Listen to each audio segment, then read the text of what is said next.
Welcome to The Explainer. Today we're talking about one of history's greatest turnaround artists, Darius I of Persia.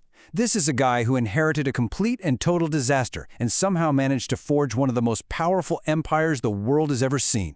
It's an incredible story. So imagine this. You just got the top job. You're the new CEO of a massive company. The only problem? It's not just failing, it's a full-blown dumpster fire. Well, that was the reality for Darius, and his story is just a timeless masterclass in crisis management.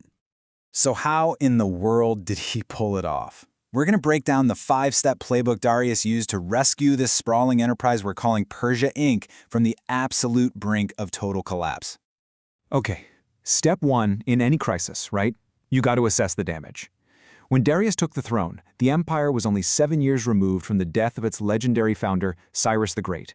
But man, in that short amount of time, things had completely fallen apart. We're talking absolute chaos. The situation was, well, it was dire. The central government had lost control, you had local governors acting like they were kings of their own little fiefdoms, conquered territories were in open revolt, and the economy was totally in shambles. And, to make matters worse, nobody really knew who this Darius guy even was. He had a major legitimacy problem. So, what's a new CEO supposed to do when the entire company is in revolt? Well, Darius made 2 absolutely brilliant opening moves to consolidate his power and just crush the opposition. His first step wasn't some new policy, nope, it was a strategic M&A move. To solve that legitimacy problem, he went out and acquired the most valuable asset in the entire empire, the founding family's bloodline. And you have to appreciate the sheer audacity of this. He married 6 women from Cyrus the Great's family. We're talking daughters, granddaughters, even a sister. In one fell swoop, he went from being some distant relative to the founder's direct heir. It was a total checkmate move. It just silenced any questions about his right to rule.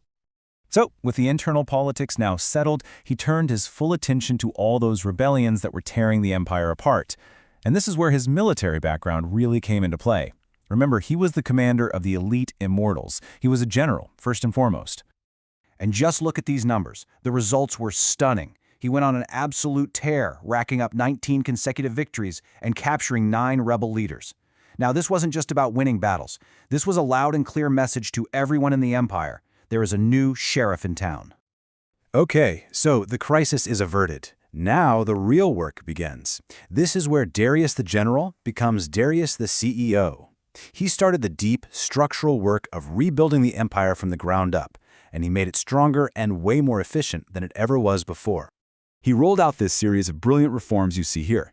He divided the empire into 20 manageable provinces called satrapies, and each one had a fixed tax bill, so no more guesswork.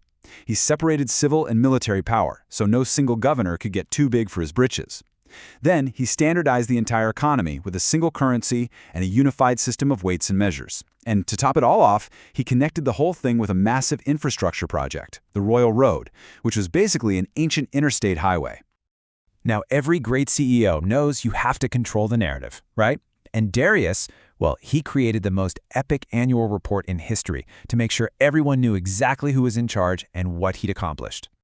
He commissioned a massive monument carved right into a cliffside, the Behistun Inscription, to document all of his victories. And in a classic bit of one-upsmanship, he gave himself the title King of Kings. You know why?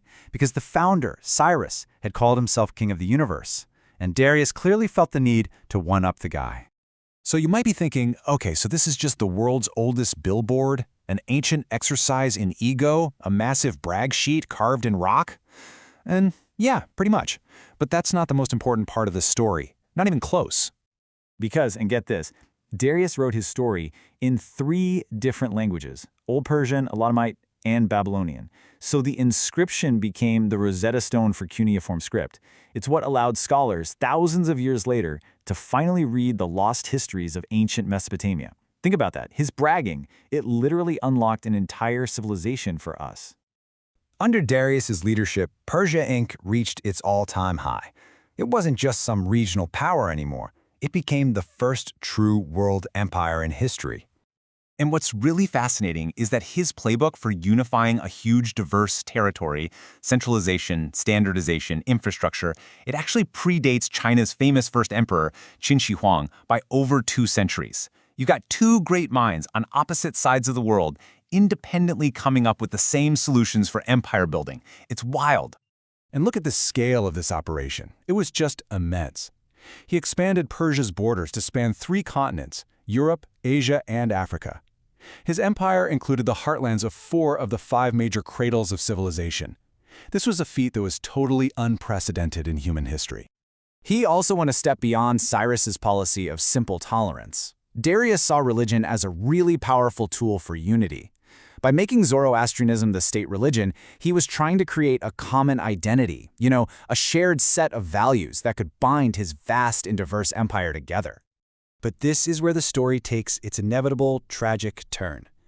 The very same ambition that brought Darius such incredible success, the same drive that saved an empire from ruin, well, it also contained the seeds of its destruction. And here's the crucial point. Darius, the king of kings, the guy who had never lost a battle, came to believe he was invincible. After so much success, he thought there was absolutely nothing in the world he couldn't conquer. And as you can see on this timeline, his gaze turned westward, to those small, fractious city-states of Greece. He launched an invasion, sparking the disastrous Greco-Persian Wars. And this overreach, this belief in his own infallibility, it was the beginning of the end for the very empire he had so brilliantly saved. And that leaves us with this timeless question about leadership and the corrupting nature of absolute power. The story of Darius is a powerful reminder that sometimes the greatest threat to a brilliant legacy isn't some external enemy, but the hubris that grows from your own success.